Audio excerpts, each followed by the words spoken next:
And I think we are live. Wonderful. Well, thank you so much, everyone, for being here. Super excited to get this conversation started. For anyone who is watching today, this is our very first live stream on the Endless Access, and like working with partners, focus on partners, educators, anyone in the tech world. So super excited to know that this one is the first one, and we have very special hosts with me today. So a little bit of context setting. So over the past few years, we've seen a noticeable shift in how skills are being recognized and in how they're talking about how they're being talked about. I think that's where if you go to LinkedIn and you scroll and you see a lot of people sharing badges, certificates, and project-based achievements. So a lot of employers are encouraging workers to earn new kinds of credentials alongside their jobs, and large organizations like Google are offering their own learning pathways and signals of skill readiness. So there's the new formats, and definitely that's where like micro credentials are showing up everywhere, but they're being used interchangeably, and we want to understand what these signals actually mean and how do we know which ones matter. So that's the question that we're going to explore today, especially in a world where technology and AI are rapidly changing what work looks like, how fast skills evolve, and how people prove what they can do. So here we have today Elina, Mark, and Heather, and we're going to be talking about micro credentials. So I'll stop talking now. So I want to pass it to our guest. So if you could introduce yourself a little bit, your role, what drew you to what the work that you're doing, and I guess probably because they are our hosts. Let's start with Elina and Mark, and then I'll pass it to Heather. Oh, hi everybody. Thanks so much for having us, Rodrigo. I have no idea. This is a very first podcast, so I'm very honored to be part of it. Thank you for inviting us. I'm Elina Ollila, Deputy Director at ASU Endless Games and Learning Lab. Been there for 1.5 years doing this now. Also professor of practice at ASU Game School. So I have a little bit of a dual role of being part of something more like a startup almost within the university and doing all these exciting new things, and then also my other skills in the academic world. I've been making and researching and all that games for the last over 20 years. And now really excited to share my knowledge with a new talent, the next generation of game makers. And micro-credentials are definitely an exciting tool for us to have in our toolpack. So passing it here to Mark, and Mark, maybe you can say a couple of words about the lab itself as well, because I totally missed that part. Yeah. Hi, everyone. I think we're scattered all around the world, which is awesome. So, Mark Ollila, founding director of the Endless Games and Learning Lab. I've been in games since last century and have seen it evolve, and the power of games in education, in learning, in doing, and everything like that. And so it's quite an experience. And so we've been here about 18 months. We're housed at ASU, Arizona State University. And we have basically three pillars that we focus on: play, make, and earn. The learning that happens from just playing games, the learning that happens from making games, and then how do you tie all those skills together to actually earn a career in games? And so that's our three pillars.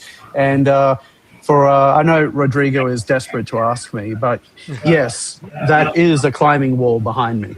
And that's the other aspect. Games is not only digital, games are also physical, and play is physical. And we'll talk more about some of the ideas and some of the crazy projects that we're running. But super happy to be here and with everyone on the call, and looking forward to the questions and how we go from this. Wonderful, thanks, Mark. Heather. Yeah, so it's great to see you guys again, Elena and Mark. We get to connect every once in a while at conferences, events, and it's nice to see you here as well. So my name's Heather. I am the Director of Learning Programs at Endless Access, where Rodrigo is as well. And it is my role to help develop the curriculum that we use that teaches game making but not just game making. We teach career-ready skills, future-ready skills, and game making is the vehicle. So there's a lot of different domains in game making. There's art, game design, engineering, etc. And so we like to provide those experiences for our learners. And that's what draws me to this work most importantly, is that we can find everyone a space here. And we like to make sure that even if you didn't think you were a game maker, you can try it and you can find maybe a path within this field that could help you in your future, regardless of what career path you choose. So I'm excited to say that we do offer micro-credentials through the Endless Games and Learning Lab at ASU, and we love our partnership and are very happy to work with you both. So yeah, let's see where the conversation goes. Wonderful, thank you. So I want to highlight the element of the pillars in play, because that's kind of like where we're all related. Like there's a learning experience principle at Endless Access that we use, which is play matters. In places in everything. So I'll go back to that one in a little bit, but let's start with a little bit more about the lab. And Mark, probably let's not about the climbing wall right now, but probably you can expand a little bit more with what is the mission, what is a little bit more about the background of SAU supporting this lab, how did it come to life, and what are some of the main initiatives that right now you're running? Yeah, so the lab is very, very new. It's like 18 months old in reality, and really the interesting thing about ASU, Arizona State University, is that it's like I think the largest public university in the USA, has over $1 billion worth of research without a medical school, and it has over 100,000 online students, 80,000 students on site, so 180,000 to 200,000 students per year. But what's the interesting thing about ASU is that its focus is about being the new American university, and how do we help people achieve education? And everyone has maybe a different path to actually being educated, or a different pathway to get to a degree and things like that, and not going through the traditional way that might exist at other universities. So ASU has sort of identified what it considers 5 realms. Realm 1 is traditional one-on-one teaching that might take place at a university. Realm 2 and 3 is more online. Realm 4 is immersive, when you actually become the explorer. It's more of a virtual reality type experience where you become the explorer and you become the scientist and you have that experience. But then realm 5 is this idea of infinitely scalable learning. And infinitely scalable also sort of implies infinitely affordable. And so the lab is ASU's first endeavor into this realm 5 world, and with the idea that we use games as a mechanism to deliver this infinitely based scalable learning.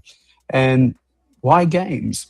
Well, as I said, I've been in the games industry for, since last century, worked on many different projects, published many different games and things like that. And games are universal. They're out there. People play.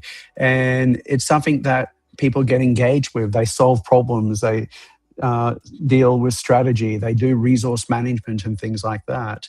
And so when you look at how a game delivers that experience, you think that's wonderful. And that's the play side. And that's one of the pillars that we look at, again, is can we actually look at creating a system where it can look at how you've been playing a game and what learning took place from that. Because I talk to many people saying that they learned history by playing Assassin's Creed, or they learnt resource management from being a SimCity expert, or they became a team leader, a project manager, because they were great at being a guild leader in World of Warcraft. But no one captures that ambient learning and looks at how that could eventually be credentialed. And so that's one of the projects that we're looking at. But one of the biggest things, though, with games is the make pillar that we're doing, which is the skills you learn from making games could be applied to any industry. Like what's in a game? There's music, there's storytelling, there's narrative, there's programming, there's team communication, there's a range of things in there, 3D modeling. So having those skills and putting things together to actually make an experience in a game are skills that actually could be applied to not only the games industry, but other industries and so forth. And that's where we've been looking at, again, the MAKE program about how can we rapidly introduce people into game making to actually give them the sense of agency that they're actually doing something, achieving something, creating an artifact. And then finally, the third pillar, as I mentioned, is the own pillar, about how we tie this all together so that they actually work with real studios, they deliver real projects that hit the market, and they get that true agency and have a career opportunity in there. And so the lab is all about, again, this realm 5. How do we get this infinitely based scalable learning? How do we look at alternative mechanisms of education to give people a path to an education that is recognized by the industry and gives these people agency? And that's what the lab is very much focused about. Thank you so much, Mark. And I probably want to pass it to Heather, because I feel like there's so many similarities in the work that we're doing, but there's a different lens as well into in what Endless Access is trying to do with its games and learning program. But I feel like there's a nice overlap and that's why the collaboration exists, right? It's like, Heather, yeah. Yeah, absolutely. We also do a lot of play. We have 6 learning principles that we apply here at the at Endless Access. And we have Play Matters, which aligns very much with the Games and Learning Lab and their focus on play. We have Everyone Belongs, and so we really work to find audiences that may not traditionally have had opportunities to engage in game making experiences, and we just want to make sure that everyone feels welcome in our spaces. And I know that's true for the lab as well. Create for Impact is another one of our principles, and we are always trying to, whether it's us creating learning experiences for learners or if it's the learners themselves making and creating, as they do at the lab, for impact, and kind of, really looking at ways to be creators in a digital economy. We also have Learning is Not Linear, and that is something that I was listening to Mark just now talking about, how not everyone follows that same path in learning, and we believe in that as well. Like, it's not one size fits all. Education and game making in particular is not one size fits all. There's lots of ways to accomplish what we're trying to do and what kids want to do.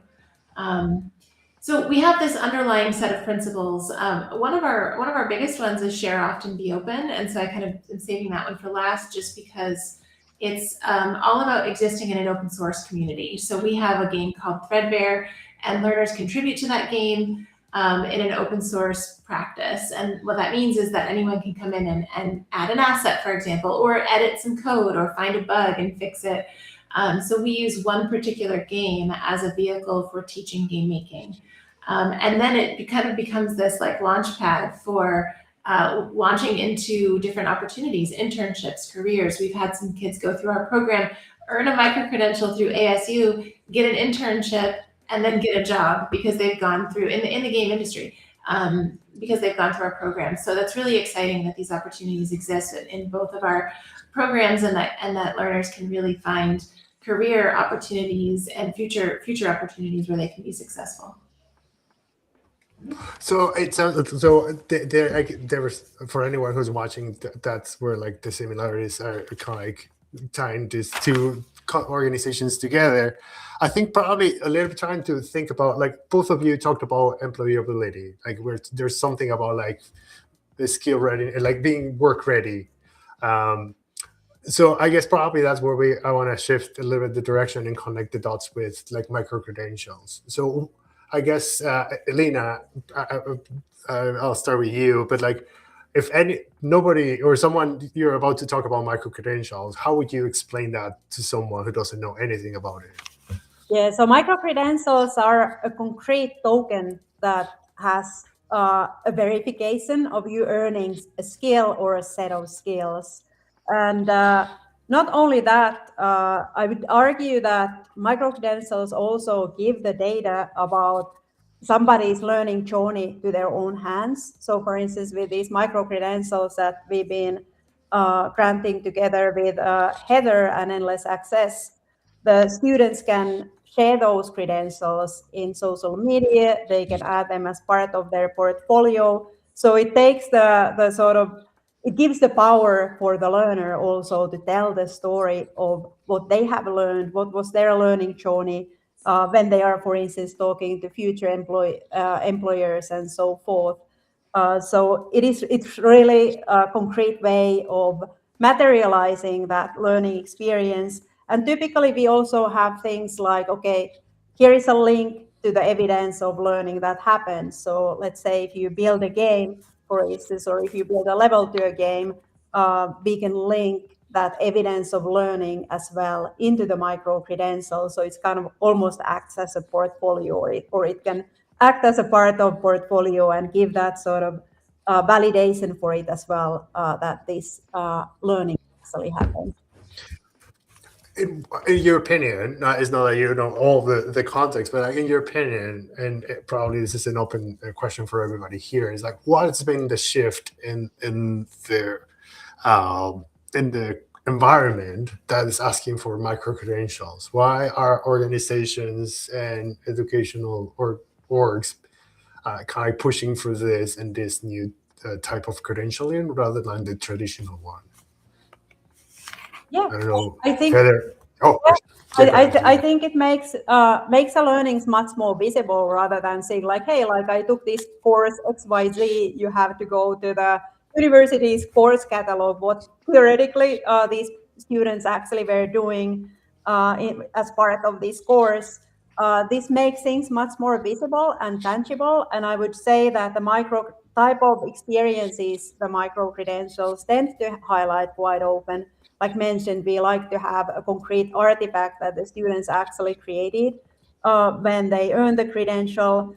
It fits very well into the world where employees want to see portfolios. In a lot of, especially in the games industry, the portfolio is quite often the most important artifact that you have. It's not like, hey, these were my grades. It's like, what can you actually do for me? So it speaks a lot to that. The micro credentials can also be they can be broader, but they can be also describing a very specific skill or very specific learning experience. I think that's another definite benefit there. But I'd like my fellow panelists here to continue on that thought as well. Sure. Yeah, I would say those are great benefits, and we've seen evidence of that in some of our learners that have achieved the micro-credential and go on to brag about it on LinkedIn or whatever. They are definitely enjoying the benefits of being able to include it in their portfolio and kind of show it off. I think another benefit is that it's incremental. It's not a long experience. You're not signing up for a 4-year degree and you have to wait until the end of those 4 years before you can have something to share. You can show that off as soon as you achieve something that qualifies you for the micro-credential. I mean, the fact that it's micro means that it's easy and portable, and you can kind of take it with you and you can put it on a t-shirt, right? Like you can brag about it and show it off as soon as you have, achieved whatever milestone is attached to that credential. And I think it's also, I think the world is shifting to a place where we are accepting alternative pathways in education. And it doesn't have to be an academic degree that qualifies you for a position in a game industry role. So, for example, if I'm really interested in Blender as an art tool, a 3D art tool for game creation, I don't necessarily need to go to school for fine arts. I can start right away with a micro-credential in art or game-related 3D Blender-related micro-credential, and I can use that in my portfolio to express to a future employer, hey, I actually can do this, and you can see the evidence in my portfolio. So I think those are some benefits that our learners are definitely looking for. Yeah, I was just going to quickly add, like, I like to throw a bit of data out there, and so, like, a couple of things, like I think as Heather said, like the alternative pathways are existing. Like, there's nearly 500 million global youth, like ages 15 to 30, not in school or unemployed. How can traditional education systems reach them? Like they can't because they're not designed to be scalable or personalized. The World Economic Forum sort of announced that like 39% of all employees will need reskilling by 2030 because of AI and automation. Okay, how's that reskilling going to take place? It's not necessarily going to take place through going back and taking a new degree and things like that. The other aspect is that job skills typically expire in less than 5 years. Like the technical expertise that you had 5 years ago doesn't necessarily mean it's going to be applicable to today as well. And so those are some of the things that are happening. And then at the same time, like employers are realizing this. Like I saw some data that 53% of employers have removed degree requirements in 2025 from their jobs. And that's a 30% increase from 2024. And so that's where, okay, what are they looking at if it's not necessarily the degree? Well, the degree is still great, but they're looking at, okay, you've got the degree, great, but do you have the skills that we're looking for in that? And then again, that's also why we're looking at micro-credentials. It's an artifact of showing those skills. But secondly, that's why we're also looking at games, because there's so many different skills that you can develop when you're making the game. As I said, the storytelling, the 3D, the programming, and so forth, that could be applied to many different industries. So that's just something I wanted to add. So thinking about that, going back to a little bit to the topic of SAU, I just want to understand a little bit more, or you could explain, are micro-credentials something that SAU is using now more broadly to all its degrees, or is that something that's specifically for the lab? And the lab right now is the one kind of like spearheading the work with micro-credentials. So I'll answer that in a couple of ways. So like we're definitely as a lab spearheading it in terms of how we're applying it to games and so forth. But the micro-credentialing system is available for other schools within ASU, and how they decide to utilize it is up to them. An example of another department utilizing it is at the engineering school.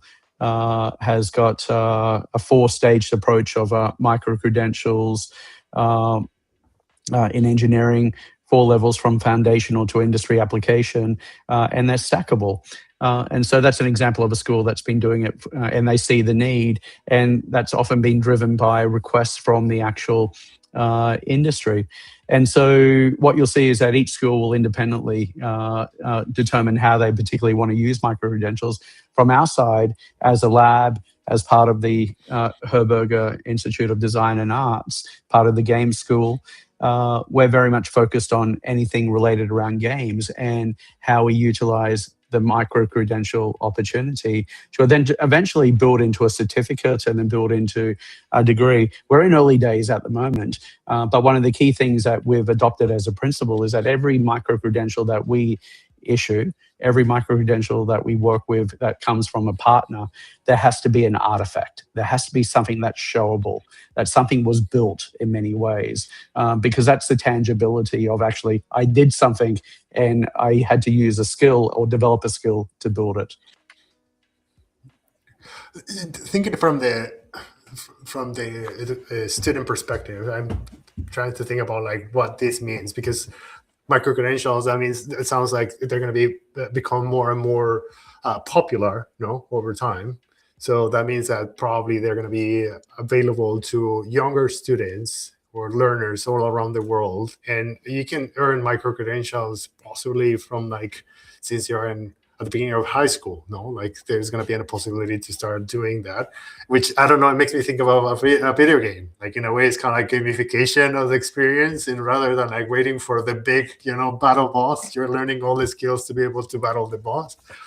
But Heather, probably this is one for you. It's like I don't know if you are starting to see or notice any changes because you were in the classroom for many, many years. So I don't know if you're detecting any changes there as well in terms of like schools or students kind of like being related to this new change in the world. Yeah, that's great. Is this a good time to tell everybody how old I am? Because you're like many, many years. Are you more than last century? In 1950. Yeah, it's great. Yes, I was an educator for 20 years. And over the course of those 20 years, I actually have done a lot of career education, career skills education at the high school level and beyond. And there's definitely been a shift in terms of what school systems and what learners are wanting to do to get their learners prepared for the future. I can tell you that nowadays, like when I go into a classroom and I talk to educators, specifically in career-based programs, so in your kind of the VOTEC or the vocational education programs that exist in high schools, at least in the US, there is a lot of interest in earning certificates, credentials, in everything from manufacturing to culinary to like all these different career fields. Game design is one that's notably missing in many locations. There's a lot of computer and digital related certificates. So there's Microsoft and all the ones that they have. There's Adobe, all those certifications. But there's really not a lot when it comes to game design. And so we really do feel like we're partnered here on like the cutting edge of this particular field and where Microcredentials can support learners as they prepare for the future. So I do think that schools are looking for fresh and exciting ways to capture kids' attention in maybe career areas they haven't thought of before that really do, like this in particular, game making allows you to branch out into all those different other career fields. So it's a great holistic way to earn an industry recognized credential that can show a future employer that you know how to do X. Right. And most of these things are when we are thinking about micro credentials and the excitement for students right now. I want to connect this to Mark's notes. So it was for SAU and the lab right now is to prepare most of the students for the game making industry, right? Is that the main focus right now? It's using, like, I'd sort of refine it to it's using games as a mechanism for them to develop the skills that they can work in the games industry, but any industry. I see. Okay. So not necessarily like the success criteria here is not like how many people have been employed or in that industry. Not like what the success criteria is fundamentally that they start off with playing games, they start off with making games, and the third part is that they start from those skills that they actually start earning money. That money might not necessarily come from the games industry. It's the most obvious place to start though, but that money comes from a career that they've got somewhere, but what they've learned from what they did with us was one of the biggest factors about why they got that career. Gotcha. Wonderful. No, it's amazing. So now I'm gonna switch a little bit gears here, and I would love to now talk a little bit more about the involvement of Endless in all this. Because like for some people, they might be asking themselves like, why Endless, Games and Learning Lab and Endless Access? So probably, Elina, I'll pass it to you if you would like to share a little bit more from your perspective. Let's start with the lab. It's like, why is the word endless there? Yeah, so we are a happy part of the broader Endless ecosystem. I would like to say Endless Access, of course, very, very important partner for us as a learning, providing all these great learning programs with a threadbare program and so forth, and our collaboration in micro-credentialing.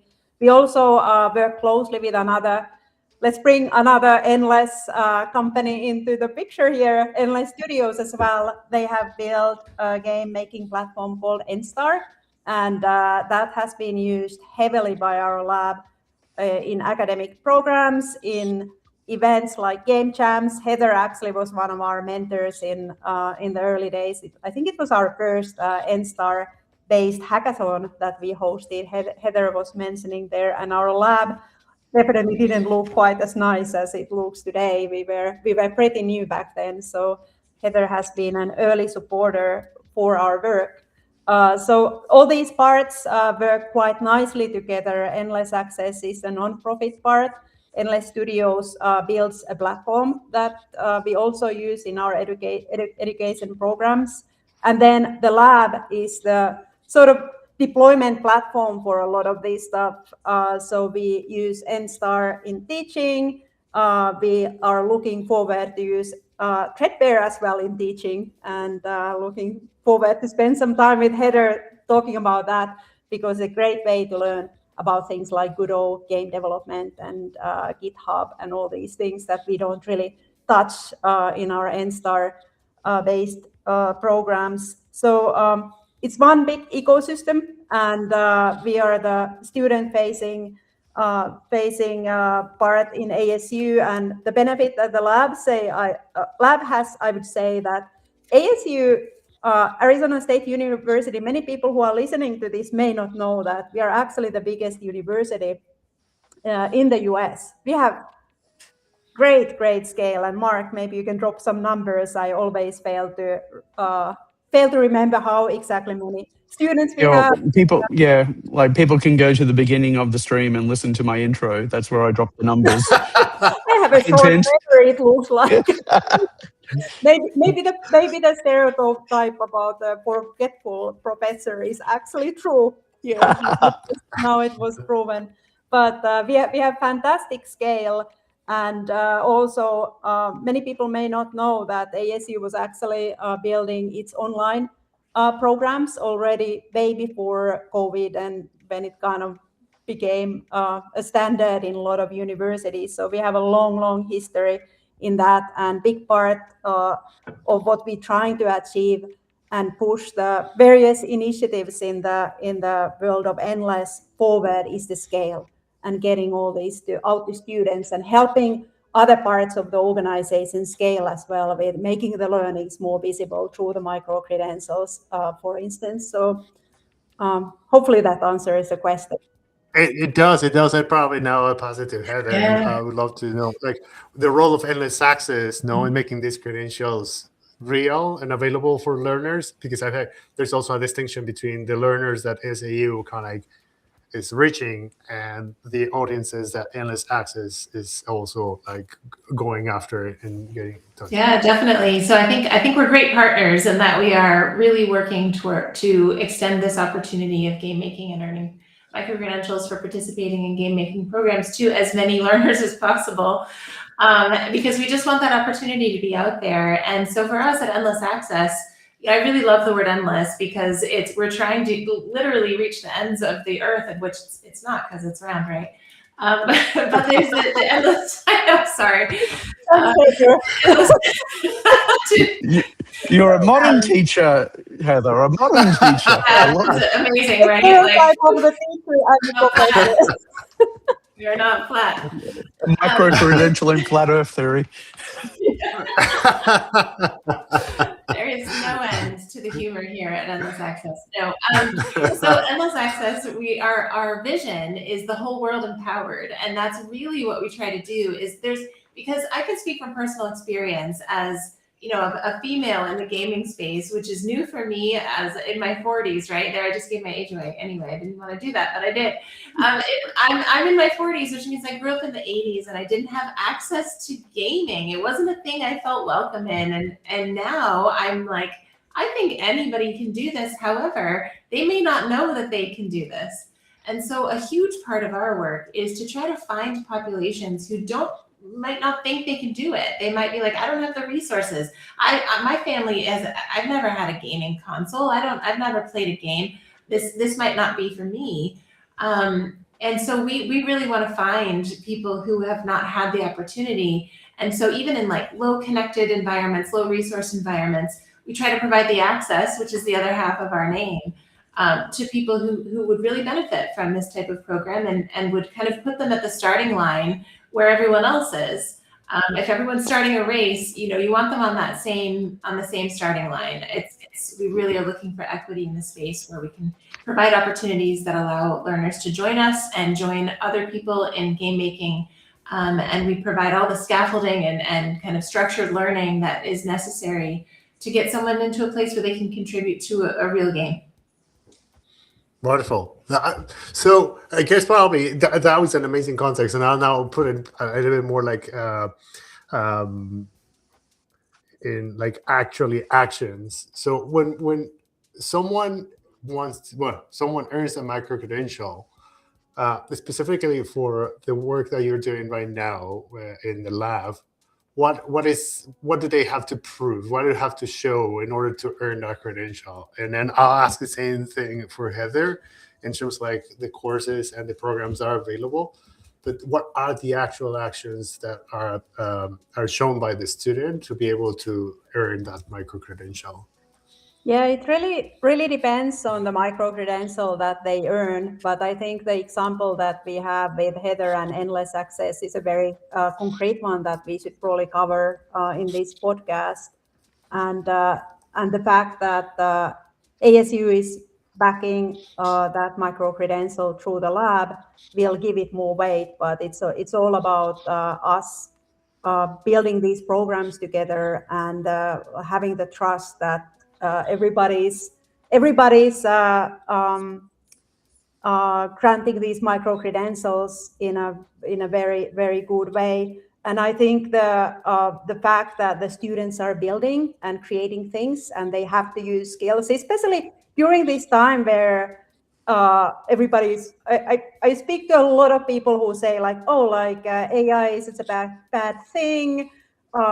People are just using it to generate the work that they should have done by themselves. I think games is a very fantastic platform for learning in a sense that it is very concrete result of your own work when you build a game, and it's also something that's fun to do, so that it's much less likely that somebody would just go like, oh, like I'll just drop it somewhere and it will generate it for me. But I will let Heather to cover details for the micro credential that we have been working on together particularly. Yeah. So we have a micro-credential that we offer in community game making. And what that means is that our learners have gone through a contribution process to the game of Threadbare that involves creating a story quest with a team.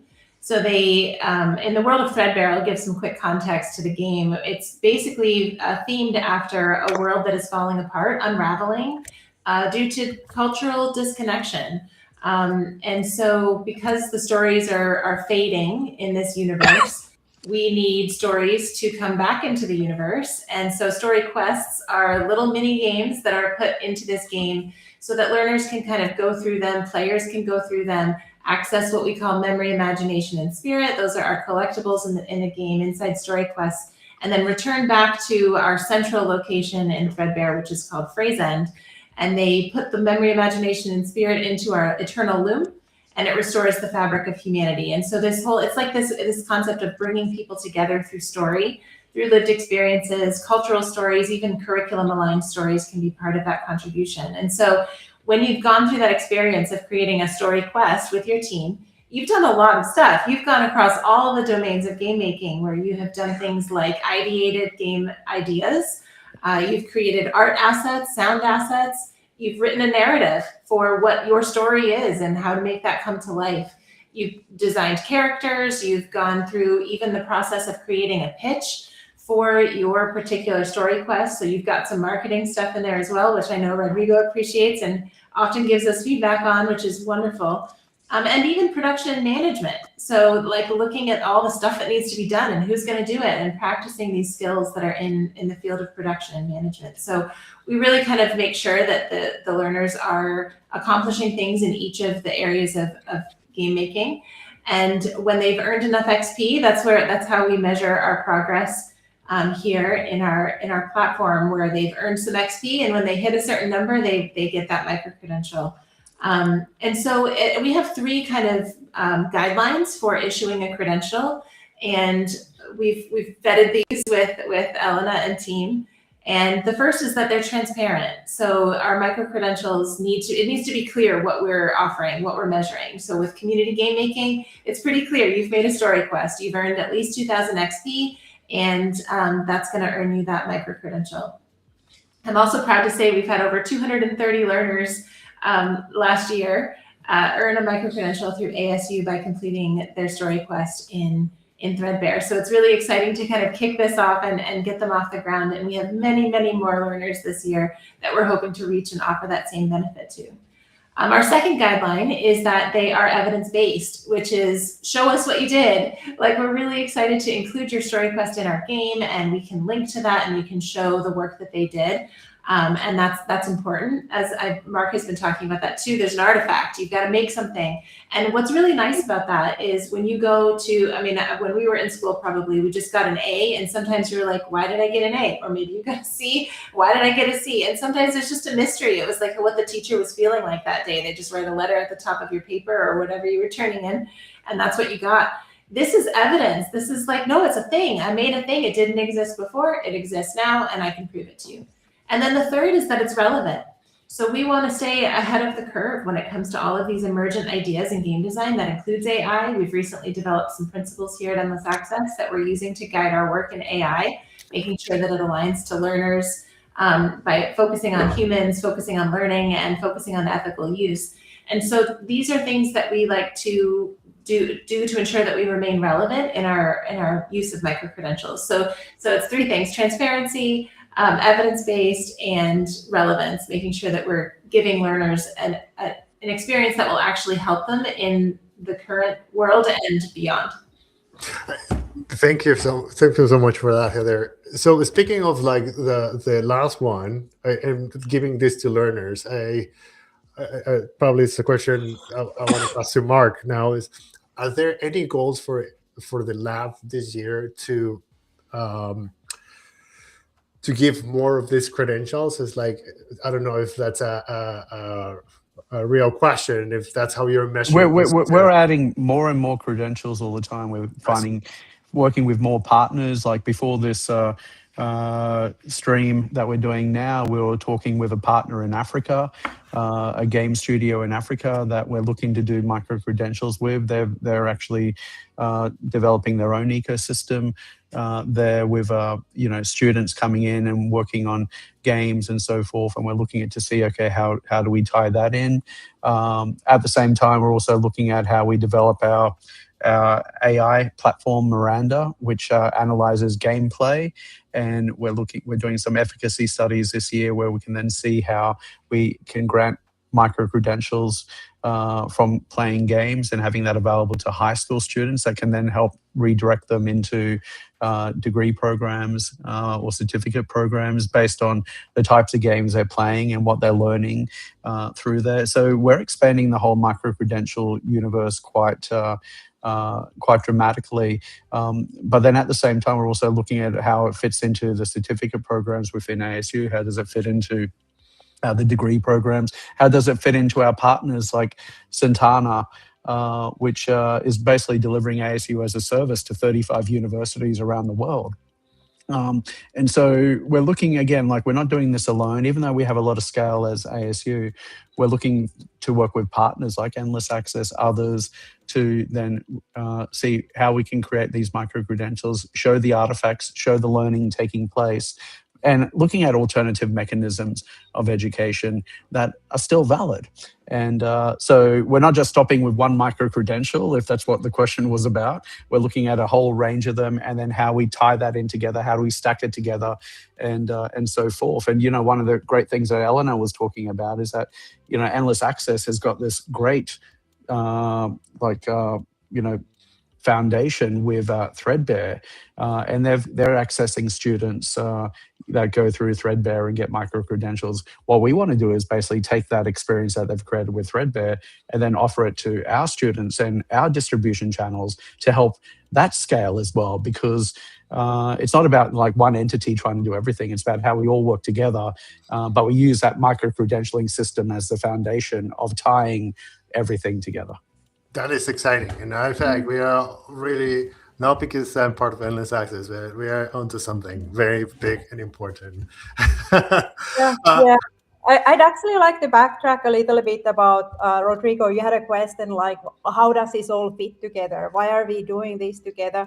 And Heather's been touching upon the point a little bit as well. We want to give access to education. I think that's something that's all in common. with us. And ASU's actually got a charter that we are quite often asked to, refer when we're talking to people from outside Arizona State University. And it's basically that ASU is a comprehensive public research university measured not by whom it excludes, but whom it includes and how do they succeed. And it's also not only about serving those individuals, but also serving the communities that we interact with. And I think quite often when we partner with people, and especially with Endless Access, I think those values are something that really connect us. And we quite often we launch things and we launch projects, and then we kind of based on okay, this is for doing good in the world, and then we figure out okay, how do we make this sustainable? How do we continue doing this work? So experiment with things and sharing that attitude of wanting to do good, and then figuring out how do we make this possible for all of us to continue this work as well. I that's a beautiful thought, and I wanna kind of take it with that and stay with that one, because I feel like the part about access and being able to really provide this, talking about the realms, that the infinable is scalable, and that it can actually reach millions and millions. That's the goal, and that's a beautiful I want to call it ending quote, because we are at time. I want to thank Elina, Mark, and Heather for your time here. It was a very insightful conversation. I'm pretty sure whoever is watching, and for anyone who's going to be kind of reading our blog, getting the newsletter, they will be able to kind of follow up, explore more about Microcredentials, and we'll be happy to share more information about how to get access them or give them to your learners. Any closing thoughts? I'll start with you, Heather. I don't know if you'd like to share anything else. It's been great to have this conversation and to really dream about what else we can do with microcredentials. I know we plan to add a lot more moving into the future as we go into more domain-specific deep dives and things like that. And we're really, really excited to have a partnership with ASU and the Endless Games and Learning Lab. And Elina and Mark, you're great partners with us, and we're looking forward to continuing our work. Wonderful. Elina, Mark, any closing thoughts on your side? Well, thank you for inviting us, Rodrigo, and Heather, you put it beautifully. So really excited about what we have ahead and what can be built and how can we bring more organizations with us together in this journey as well. So I'm going to say, behind me in the climbing wall, we've got the big E highlighted. Don't know how I climb it, but I have to say, I've got this constant thought in my mind about if I go in a flat line continuously, endlessly, does it ever become a sphere? I think we need the science teacher here. Okay, I'm gonna but seriously, we lean heavily into AI. AI is making an impact on things and what is happening out there and the reskilling needed, and we're using games as a mechanism. And so the one thing I want to always tell people is don't be afraid of AI, embrace it, and look at Microcredentials, look at working with us, partnering with us. How do we make the world a better place through what we're doing, through game making, game playing, and at the same time, I'm going to ask that question I gave to the audience now about that flat line and does it become a sphere to AI, and see what it results with. Anyway, to the next podcast. Thank you so much. For anyone watching, we're gonna be tagging the team here on LinkedIn. Watch it out and check out our newsletter. And if you want to find more information, go to endlessaccess.org. Thank you so much again, everyone.